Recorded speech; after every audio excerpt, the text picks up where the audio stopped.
Hindi ko alam na may mga goodbye pala na hindi mo mararamdaman sa simula, pero unti-unti kang papatayin sa dulo. Akala ko kasi, kapag aalis ang isang tao sa buhay mo, naririnig mo, naaamoy mo, nararamdaman mo, pero mali ako. Minsan, ang pinakamasakit na goodbye ay yung hindi mo napansin kahit matagal na pala siyang nangyayari. At ito ang kwento ng goodbye na hindi ko kailanman pinaghandaan. Naalala ko pa rin yung araw na nakilala ko siya. Simple lang, but office. New hire orientation. Maingay ang HR, tahimik ang mga bagong empleyado, kanya-kanyang upo sa dulo ng room. Ako, yung tipong tahimik sa umpisa, pero maingay kapag komportable na. Siya, kabaliktaran ko, maingay sa jokes, pero may lungkot sa mata na hindi kayang itago. "Hi, I'm Ethan," sabi niya, inabot ang kamay niya sa akin. "Hi, I'm Mia," sagot ko, sabay ngiti na pilit kasi pagod na rin ako sa buhay. Parehong pagod, parehong nasa mid-20s. Parehong may baon na history na hindi pa ready pag-usapan. Pero habang tumatagal yung training, napansin kong siya yung laging tumatawa sa corny jokes ko. Siya yung magvo-volunteer sumalo ng trabaho kapag stress na ako. Siya yung magbibigay ng chocolate sa desk ko na may maliit na note.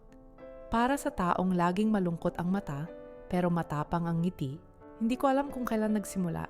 Kung kailan naging office friend ang reason kung bakit ako pumapasok kahit pagod na ako sa lahat. Hindi ko alam kung kailan naging comfort ang presensya niya. Pero isang araw, habang sabay kaming naglalakad pa uwi, tinawid namin ang isang simpleng pedestrian lane. Maliit lang, madilim, maulan. Tapos bigla niyang hinawakan ng kamay ko. Hindi romantically, hindi cheesy, hindi scripted. Practical lang, baka madulas ka. Hawak lang.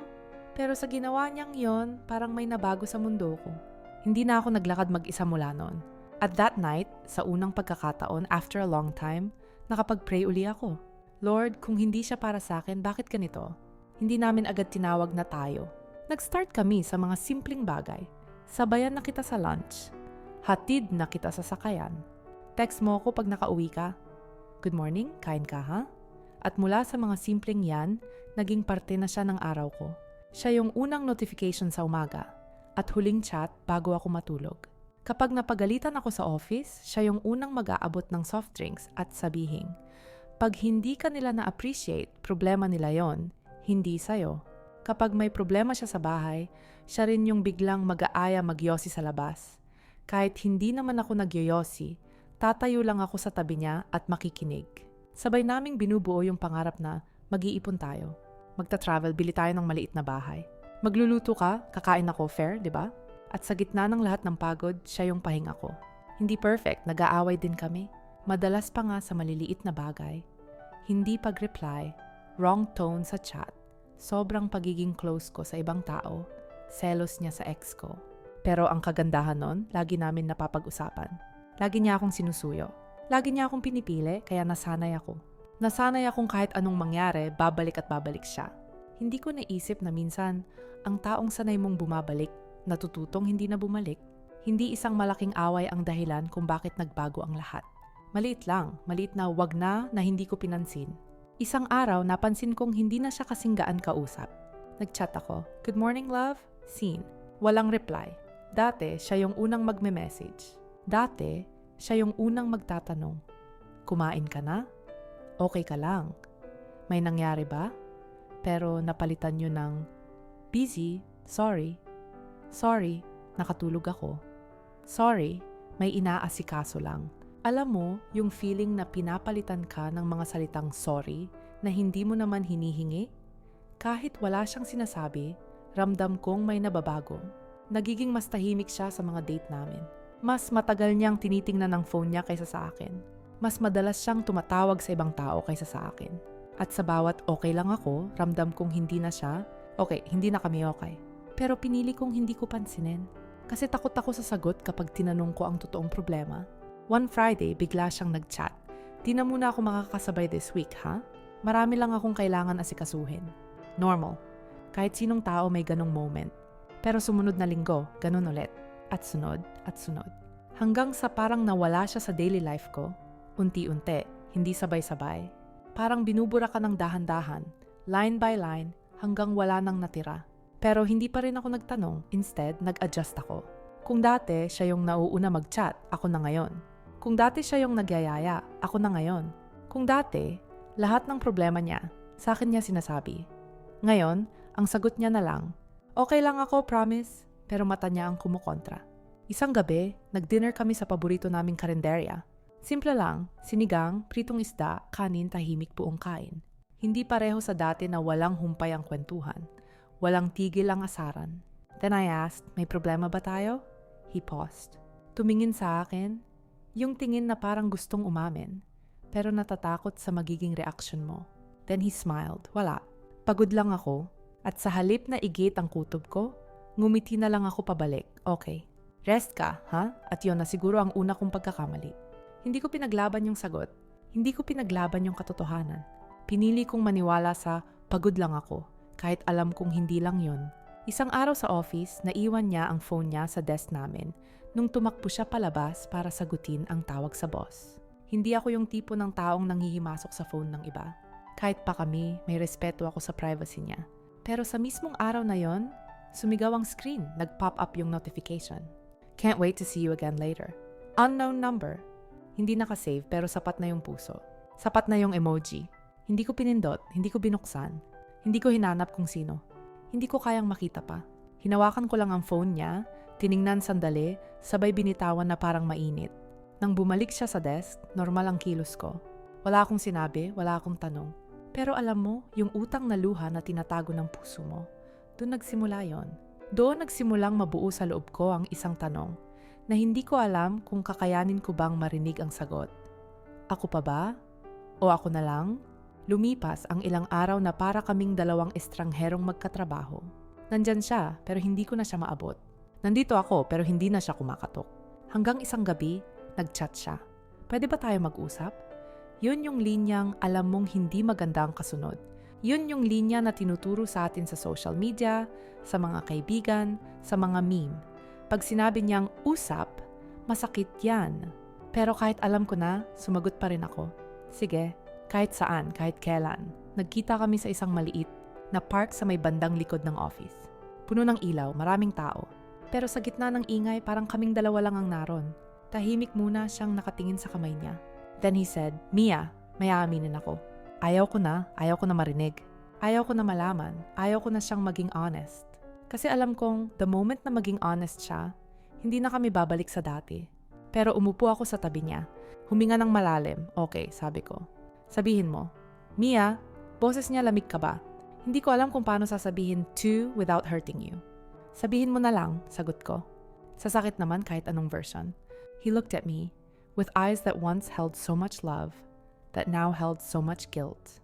May iba na kong kausap, sabi niya. Hindi ako sumagot, hindi ako nag-react. Pagod na akong umarte na nagulat ako kasi matagal ko nang naramdaman.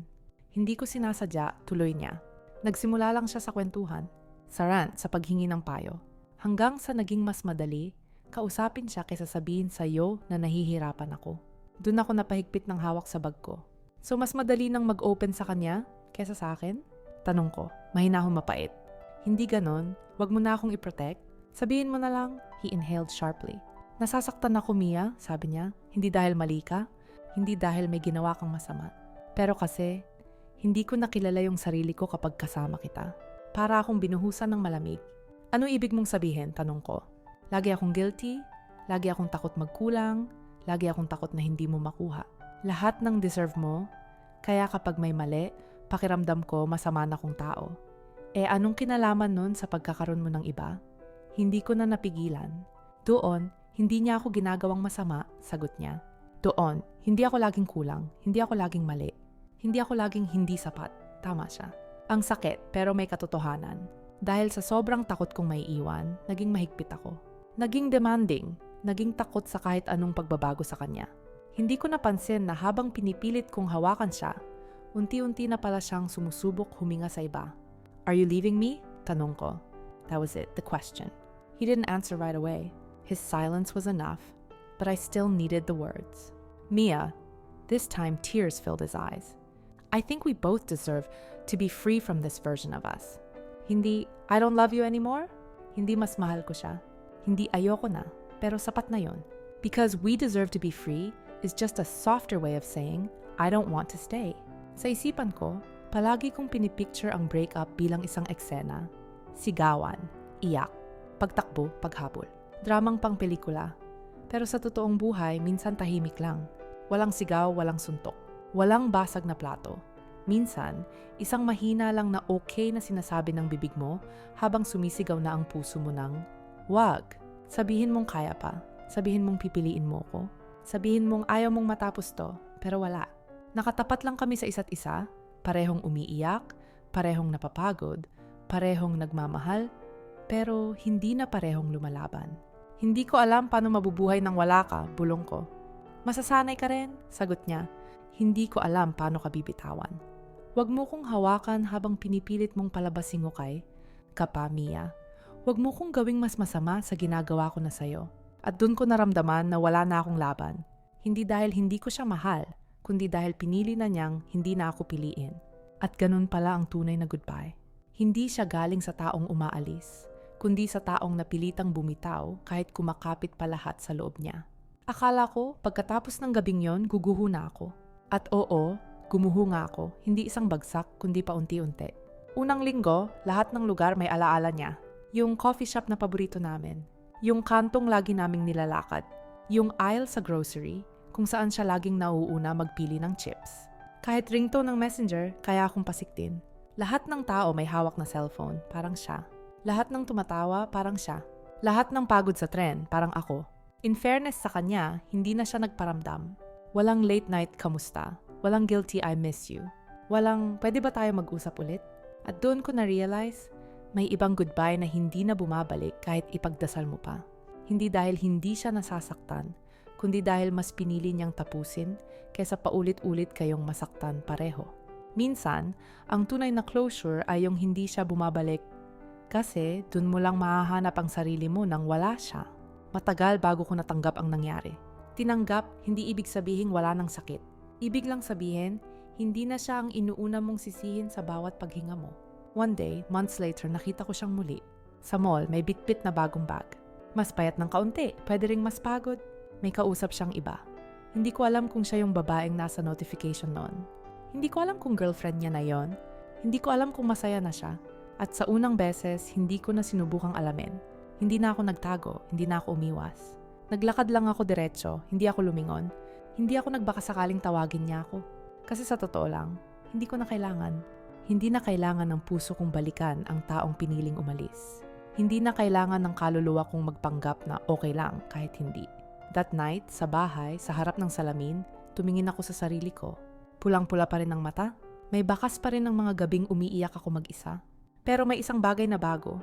Hindi na ako naghihintay ng message niya. Hindi na ako nag-check kung online ba siya. Hindi na ako nagro-romanticize ng pagbabalik niya. Instead, nagpasalamat ako. Salamat kasi umalis ka nung hindi na kita kayang mahalin ng tama at hindi mo na rin kayang mahalin ako ng buo. Salamat kasi kahit hindi ako handa sa goodbye, natuto akong mabuhay nang wala kang hawak na kamay. At doon ko naintindihan, hindi ako nabasag dahil iniwan niya ako. Nabasag ako dahil pinilit kong hawakan yung taong matagal na palang bumibitaw. At ang totoo, hindi ko naman kailangan maging handa sa bawat goodbye. Pero kaya kong piliin, sa dulo ng lahat, na kahit gaano kasakit yung iniwan niya sa akin, mas pipiliin kong buuin muli ang sarili ko kesa piliting buuin muli ang kami na pinili na niyang sirain. At iyon ang goodbye na hindi ko pinaghandaan, pero natutunan kong tanggapin.